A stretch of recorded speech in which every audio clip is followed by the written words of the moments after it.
Hello everyone, আসসালামু আলাইকুম। কেমন আছেন সবাই? আই হোপ সবাই অনেক বেশি ভালো আছেন।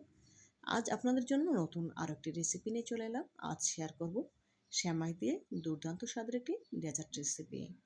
হাতে মাত্র 10 মিনিট সময় থাকলে খুবই অল্প সময়ে অল্প উপকরণে এই ডেজার্ট তৈরি করা যায়, আর খেতে হয় অসম্ভব মজার। তো বন্ধুরা, কথা না বাড়িয়ে চলুন ডেজার্ট তৈরির মূল প্রস্তুত প্রণালীতে যাওয়া যাক। সেমাইয়ের ডেজার্ট তৈরি করার জন্য এখানে মিনি কেকের কয়েকটি মোল্ড নিয়েছি, আর মোল্ডে সামনে একটু করে ঘি ব্রাশ করে নিচ্ছি। আমি এখানে ঘি ব্রাশ করে নিচ্ছি, তবে আপনারা চাইলে ঘিয়ের পরিবর্তে তেল ব্রাশ করে নিতে পারেন, কোনো অসুবিধা নেই। তবে ঘি দিলে ফ্লেভারটা খুব ভালো আসে। এক এক করে সবগুলো মোল্ডে ঘি ব্রাশ করে সাইডে রেখে দিয়েছি। এখানে 1 প্যাকেট বনফুলের লাচ্ছা সেমাই নিয়েছি।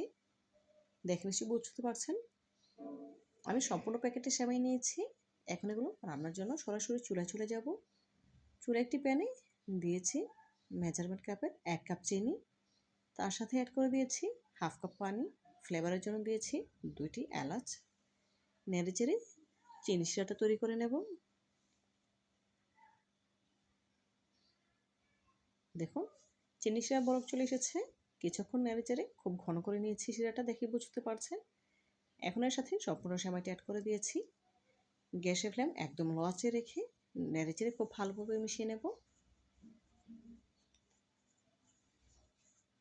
দেখুন খুব ভালোভাবে মিশিয়ে নিয়েছি। এখন গরম থাকা অবস্থাতেই ডেজার্টের আকারে শেপ দিয়ে নিতে হবে।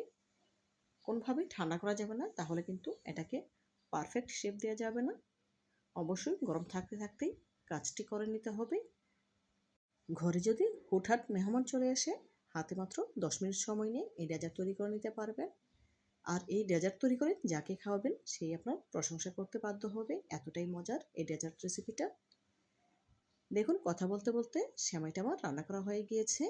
এখন যে মোল্ডে আমি আগে থেকে ঘি ব্রাশ করে নিয়েছিলাম, পরিমাণ মতো সেমাই নিয়ে একটি চামচের সাহায্যে চেপে চেপে সেট করে নিচ্ছি।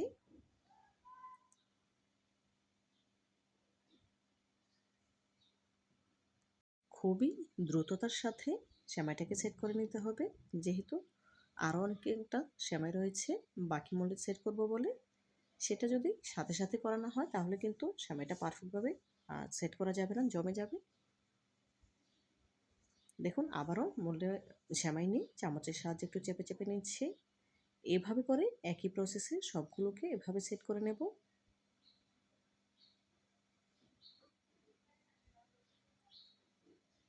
দেখুন এক এক করে সবগুলো মোল্ডে সেমাই সেট করে নিয়েছি। অপেক্ষা করব পুরোপুরি ঠান্ডা হওয়া পর্যন্ত। এ পর্যায়ে সেমাইয়ের যে বাটিগুলো আমি রেডি করেছিলাম সেগুলো অলরেডি সেট হয়ে গিয়েছে। দেখে বুঝতে পারছেন খুব সহজে কিন্তু মোল্ড থেকে উঠে এসেছে, যেহেতু আমি আগে থেকে ঘি ব্রাশ করে নিয়েছিলাম। ঘি ব্রাশ করার কারণে কিন্তু খুব সহজে মোল্ড থেকে উঠে গিয়েছে। এভাবে করে সবগুলো মোল্ড থেকে তুলে নিয়েছি। এখন রান্নার জন্য সরাসরি চুলায় চলে যাব। যে প্যানে সেমাইটা আমি রান্না করেছিলাম একই প্যানে দিয়ে দিচ্ছি মেজারমেন্ট কাপের 1 কাপ লিকুইড দুধ। তার সাথে অ্যাড করে দেব 2 টেবিল চামচ গুঁড়া দুধ, দেব 2 টেবিল চামচ কর্নফ্লাওয়ার। নেড়ে খুব ভালোভাবে মিশিয়ে নেব। দেখুন খুব ভালোভাবে নেড়ে মিশিয়ে নিয়েছি। এই পর্যায়ে অ্যাড করে দেব যে সেমাইটা আমি আগে থেকে রান্না করে নিয়েছিলাম। সেই সেমাইটা 6টি মোল্ডে দেওয়ার পর কিছুটা রয়ে গিয়েছে, আর যে সেমাইটা রয়ে গিয়েছে সেটা আমি এখন গরম দুধে দিয়ে দেব। অলরেডি সেমাইটা কিন্তু শক্ত হয়ে গিয়েছে, ভয়ের কোনো কারণ নেই। গরম দুধ দেওয়ার কারণে কিন্তু খুব সহজেই সেমাইটা ছেড়ে আসবে। দেখুন আমি নেড়েচেড়ে খিরসাটা রান্না করে নিচ্ছি।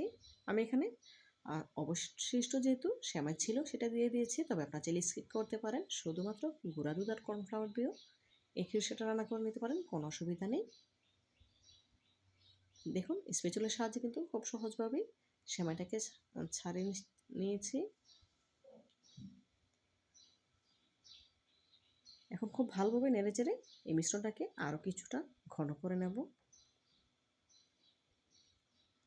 দেখুন এই পর্যায়ে খিরসাটা কিন্তু আর অনেকটাই ঘন হয়ে এসেছে, দেখেও বুঝতে পারছেন।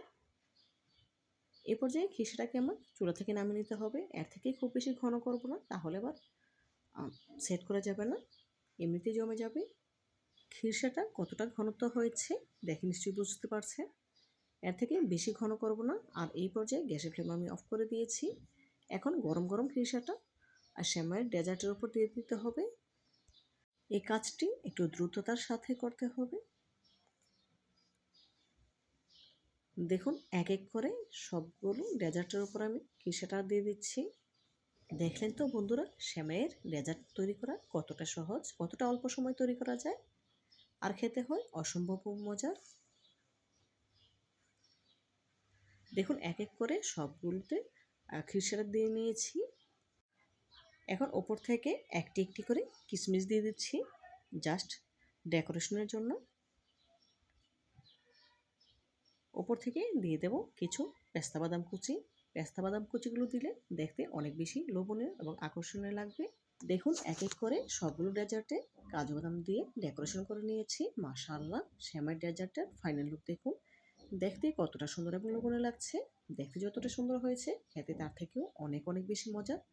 আসছে ঈদে অথবা যে কোনো অতিথি আপ্যায়নে আমাদের ডেজার্ট রেসিপিটি ফলো করে বাসায় এভাবে তৈরি করে দেখতে পারেন। সবাই খেয়ে আপনার প্রশংসা করতে বাধ্য হবে ইনশাল্লাহ। তো বন্ধুরা, আজকের মতো বিদায় নিচ্ছি। আল্লাহ হাফেজ।